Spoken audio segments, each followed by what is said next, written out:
Hi, my name is Tomel. This is a very sort of last-minute thing. So I think I got the call to that this talk is necessary, I think on Sunday. So I'm going to be subjecting you to a totally experimental talk that only existed in title form on Sunday. We're going to start in the usual manner. It's 3 a.m., you're running a production system, you're on call, and the system breaks. So you get woken up by pager duty. Is this not familiar to anyone? Like, have you had this amazing experience of not being woken up through some fault of someone on a production system? If so, I envy you, but I imagine no one at a DevOps conference has probably had that experience. We all get woken up in the middle of the night. So you wake up, you log into a bunch of servers, you start looking at logs, you start diagnosing what's wrong with your system, and then it dawns on you that this is your life now. Like, as soon as you realize it's not a trivial issue, you have that sinking feeling in the pit of your stomach that goes, I'm not going to sleep anytime soon, and my life officially sucks. So whereas most talks in a DevOps conference would generally be discussing things that you should do in order to improve availability, have better processes, all these things, like do's in order to improve the availability of your system, I actually want to talk a little bit about the don'ts. So I've had opportunity to observe a bunch of production systems, and I have tried coming up with 5 sort of organizational anti-patterns that will cause loss of availability in your system or will make it that much harder to get your system back up and running. Therefore, these are 5 NEINs of availability. So why am I qualified to speak about this? I've been around the block. I've been in this industry for just shy of 20 years now. I've worked at Wix for a number of years, worked at WeWork. I set up what nowadays you might call an SRE team at Sears back in the day. It predates the term SRE in DevOps. So also, I'm the reverse of hiring. So if anyone wants to hire me to work up north or remotely, then come talk to me later. But that's about it. The bottom line is I've worked on enough production systems in a large enough variety of organizations that I think I have a clue about what are the really stupid things we tend to do that will screw us over time. And these are the 5 NEINs of availability. Without further ado, number 1. Don't make it impossible to break. One of the common themes that you get with organizations is that when something breaks, the organization panics and tries to put something in place so that the thing doesn't break again. So for instance, one canonical example is you have an engineer, random engineer on your team, whichever team that is. They commit some code to master, and that code breaks horribly in production. It brings the system down, everyone wakes up in the middle of the night, it's a huge mess, you get a post-mortem. And then some well-meaning soul says, well, that was a stupid mistake. The way to resolve this is to make sure the mistake doesn't happen again. So from here on in, instead of allowing any engineer to insert any or merge any code to master, we're just gonna put a block there. So in order to, say, merge a pull request to master, you must have, say, 2 votes from other members of the engineering team. Now, the rationale for it seems sound, and this is the sort of lesson that you wanna enact in your organization, right? More eyes make bugs shallow. Unfortunately, that doesn't really work because, first of all, human error is inevitable. Whatever you do, someone is going to screw up because people are people, right? They are distracted, they are tired, they make non-obvious mistakes in non-obvious ways that will bring your system down. So this is inevitable. On the other hand, what you've done is you've put some process in place that is intended to mitigate human error. It is intended to put in some stuff in place so that no one can make those mistakes again. Unfortunately, more process won't solve your problem because human error still happens. And if you can't merge a pull request, there are still 1,000 other things you can do by mistake that will cause loss of availability. So this doesn't really solve the problem. It will, however, screw you royally the next time you have a production outage at 3 a.m. because not all production outages are trivially trivial to solve. And not all of them are just, oh, someone committed something, we'll roll back to an earlier revision. Sometimes you actually have a bug you need to fix, and it's not necessarily a bug you knew about. Sometimes you find something out about the system at 3 o'clock in the morning, and now you actually need to deploy a fix to production. And at 3 o'clock in the morning, I'm sorry to say, your on-call engineer is the only one that's actually responding, because that's their job, and they're not happy about it, but they will do it because it's their job. But if they have to wait around and scratch their head waiting for some other member of the team to wake up and actually review their fix, you have now lost availability. You're just sitting there and waiting for someone to wake up, or ideally, your on-call engineer is now scrambling to find phone numbers of team members that they're comfortable waking up so that they can review the code. So that is an unexpected side effect of a process that was put in place to avert issues that actually causes more issues. And if I had a shekel for every time I had to fix a bug at some weird hour, and then I had to scramble to find teammates to actually review my fix because there's a GitHub rule in place that doesn't let me merge to master, I would have had quite a few shekels. Not enough to do anything with, but enough to make my life miserable. So what should you do about it? Well, ideally, you should avoid having stupid process in place. Everyone likes to make smart decisions. That's not a very good way of dealing with things, because that process came about because some well-meaning and smart people just didn't think it through.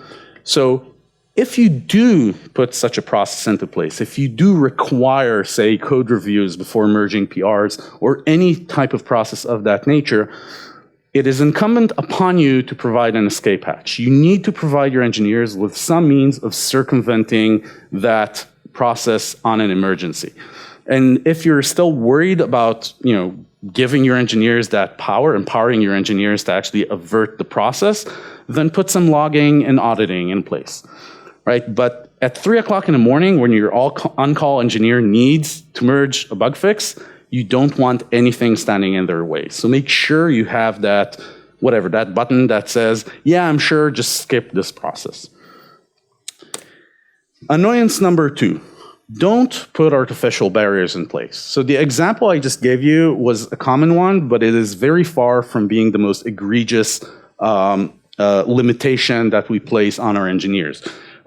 You probably all came across systems or companies where, for instance, developers are not allowed access to production databases, or systems where developers are not allowed SSH access to the servers running their actual software, or any such artificial barrier that was put in place to avoid human errors. Now, there are really 2 reasons why organizations put such barriers in place. If you can't access your production server, there's usually only one of 2 reasons. The first is there's some regulation in place, some legal liability that means you have to have those access control limitations. A canonical example is, say, PCI DSS compliance, right? You don't want your developers to actually be able to access credit card information without due cause. Right, so there are occasionally reasons to do that. The problem is because it's hard to achieve compliance in the first place, and it's a lot easier from a management perspective to just say, okay, well, no one can access databases anymore. Generally speaking, these things are applied organization-wide. They're applied very, very liberally, whereas the limitations should actually only apply to the parts of the system that are required to meet those regulatory concerns.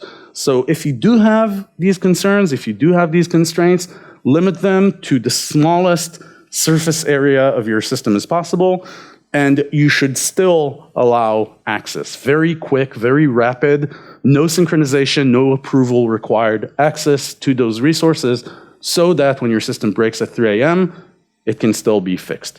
And the regulation only requires you to explain why you provided that access. So add logging, add auditing. It's going to be much cheaper in the longer run than dealing with the loss of availability if you don't have, if you apply this liberally.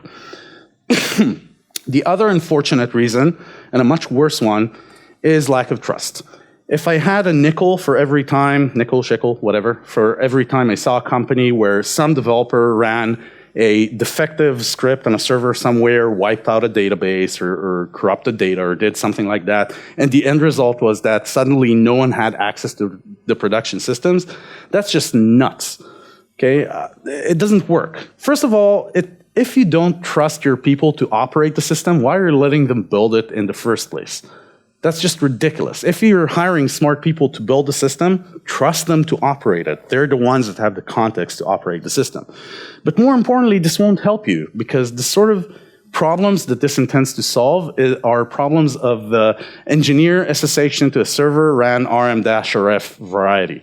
These things aren't really a big concern, because to start with, a lot of them are much less of an issue now that we have a lot more automation, infrastructure as code, all these tools in place. These mistakes are rather unusual. And second, you can still make mistakes through misconfiguration, through issuing defective API calls, through bugs, through any of these things. So these barriers don't solve your problem. They just add drag to the organization, and they make you lose time when shit hits the fan. So don't do that. Number 3, don't think of failures as exceptional. This is a prototypical software architecture, right? This is the Slack case study from the AWS site. The details don't matter. What matters is that out of an architecture diagram that looks roughly like this, your actual code operates there in that one tiny piece of the architecture substrate. And it doesn't even matter what you do. If you're a DevOps person, an SRE, whatever you do, infrastructure, that is still true of what you do. You're built on top of a huge stack of things that fail all the time. The fact that anything works is kind of miraculous at this point. Like, I don't expect my systems to work at any given point, and when they do, I'm constantly surprised, because there's just so much stuff going on. Now, the problem with this is, if you are relegated to this tiny part of the architecture diagram and you build your system assuming that everything else works, you're not going to be ready for it when everything breaks. And that is a very, very common mistake that organizations make. So if this is your architecture diagram, there are some questions that you as an engineer should be able to answer. Like, what happens when you lose an RDS instance? Oh, fine. Well, we have replication and multiple availability zones, we're good to go. Well, what happens if you lose, say, a Redis or Memcache instance?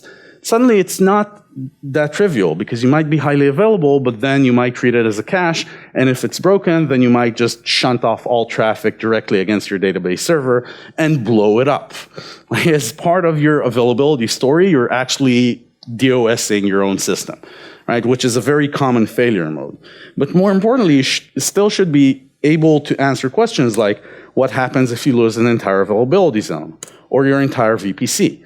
You should have answers to those questions. The answers don't have to be state-of-the-art. They don't have to be particularly interesting. They can be, oh, in that case, we're down, and this is what we do to get back up, and it's going to take 6 hours. That's a valid answer. But saying, I don't know, it's a crisis, is not a valid answer. So failure is a part of the normal mode of operation of your system. It is not the exception. Things fail all the time.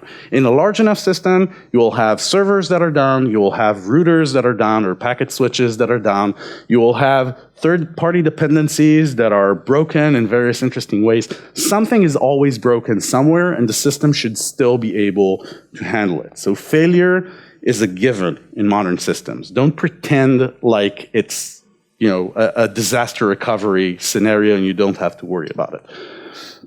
What can you do about it?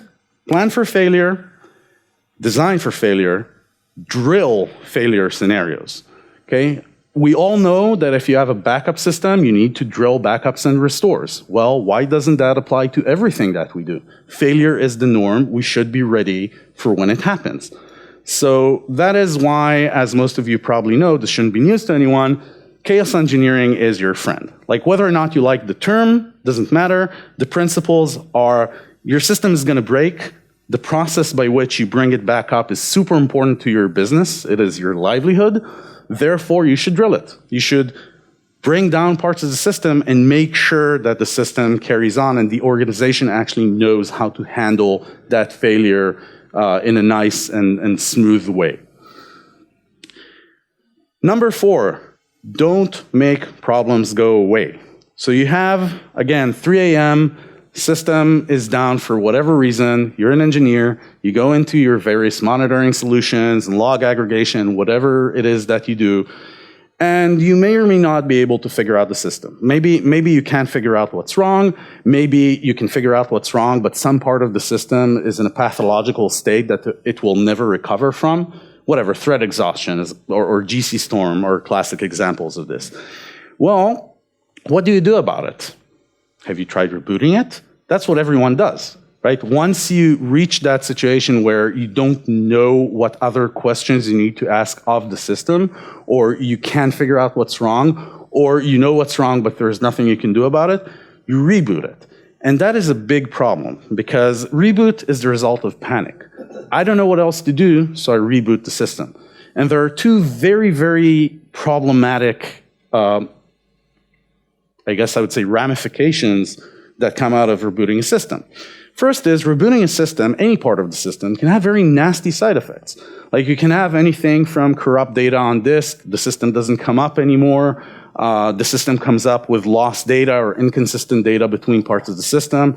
But you can also have slightly harder to predict side effects. Like for instance, if you take down a service and you bring it back up, maybe it does some sort of cache warm up when it starts up. Suddenly, not only taking down an instance of the service means that all of the load on that instance is distributed among all the other instances, increasing the overall load, but you actually generate load as part of the restart just because the service comes up and starts reading stuff from some data store somewhere.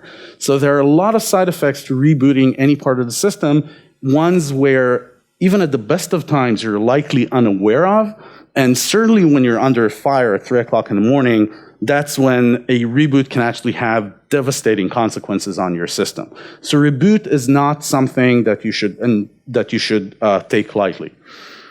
Second, and even more problematic, is a reboot is a lost opportunity. You have the opportunity to learn about a defect in your system. The system has reached a unique problematic state that you did not foresee, because if you knew that the system could get to that state, you would have solved it in the first place. You would have designed for it. Right? The system is in a unique state that you don't necessarily know. You don't necessarily know what the state is. You don't know what the effects of the state are. You don't know what leaving the system in that state will do to you, in a month or a year. You might have corrupt data that you'll never realize you have if you don't actually research and figure out what went wrong. And when you have all of these things, if you reboot as a panicky response to things and you don't actually take into account what effects that will have, you make this guy very, very angry. Now, if you don't know who this guy is, this is Brian Cantrell. He's the ex-CTO of Joyent. He's kind of a legend in the industry about how angry he gets about certain things. He makes me look like a very pleasant person, which is pretty impressive. But he's got a lot of good points. And the way he puts it is when you reboot a server and you don't understand why you're rebooting the server, you have signed a suicide pact. Sooner or later, your system is going to come back and screw you royally because you just haven't figured out what's going on with it. So I'm not saying don't reboot. Reboots are not intrinsically bad. But if you reboot and you don't know anything about the system, that's a problem. And if you reboot and you have lost the state of the system that allows you to actually reason about the issue and reason about the ramifications of that issue, you have lost a golden opportunity. So if you're going to reboot, which is a very sensible thing to do in many cases, make sure you collect as much evidence as humanly possible before you do. Get heap dumps, get core dumps, get thread dumps. Get metrics, save them aside. Make sure you have every piece of evidence available and then circle back to it. Don't just let it languish. Don't ignore it. Save it aside and then circle back to it when the system is kind of okay and you have some breathing room. But don't ignore it, because the end results of ignoring such issues are unknown. They might come back in a week or in a month, and they might cause a much greater outage than you started off with. Last but not least, this is a pet peeve of mine because I've been bitten by this particular thing more often than I would have liked to admit. As I said, 3 a.m., your system is down. Your on-call engineer is on it. They are researching the problem. They are trying to figure it out. They are trying to restore the system to functionality. That is their duty. And that duty is the most important thing your company is doing right there and then. Because loss of availability means a threat to your livelihoods. It's a threat to your business. The only thing that matters is to get the system up and running and then learn what went wrong in the first place. So why is it that we treat on-call engineers as the people we can ask anything of? You might have, for a big enough outage, you might have 5 different stakeholders, from the CTO to the CEO to an engineering manager to anyone that's involved in it, that are screaming at that poor schmo on-call engineer. What is going on? Is it down? Is it back up? What are you doing about it? How long is it going to take? We expect our on-call engineers to not only figure out what's wrong with the system, but also provide status updates and have keep communication lines open and keep track of the timeline so we can actually build a post-mortem, write a post-mortem on that outage afterwards. These are too many things for one person to handle at the best of times. And when they're trying to debug a problem under fire, what you're actually doing is you're making sure by harassing or haranguing your on-call engineers, you're actually making sure that the outage will be a lot longer and a lot worse than what it should have been in the first place. So the organization I've been in that managed to avert this issue have 2 things and only 2 things in common. One is they have explicit ownership of issues, right? Given an outage, given a production issue, someone owns that issue. And the second thing is, no matter how many people are involved in figuring and resolving the problem, there are explicitly defined, well-known lines of communication, and all of them go through that one owner of the issue. Okay, NASA does something similar with their space program, where if you have astronauts in a capsule and mission control on the ground, all communication between the two, no matter how many astronauts are up there and no matter how many engineers are down here, all communication goes through one person, because that means everyone gets consistent information, timely information, in the same voice. Okay, it solves a lot of issues. So just make sure you have explicit incident management, explicit ownership, and explicit lines of communication, and don't let anyone at all, ever talk to anyone else without going through the issue owner. Engineers can talk among themselves, executives and stakeholders can talk among themselves. They don't get to talk to each other except by way of a single responsible person. That is the only way this works, and is the only way that guarantees that your engineers can actually solve the problem and not have their heads explode. So, quick recap, and then we're done. Do not make it impossible to break. Do not put artificial barriers in place. Do not consider failure to be an exception. Do not make your problems go away by rebooting, and do not harass your debuggers while they're under fire. Instead, trust your engineers, assume and plan for failure, gather evidence before acting, and certainly before rebooting, before all that evidence is lost to the ether, and invest in proper incident management procedures and explicit ownership and communication channels. If you do these things, you won't become rich necessarily, but you stand a much greater chance of getting your system back up and avoiding the sort of availability loss that we all dread. And with that, I'm well out of time. Thank you very much. Have a great conference.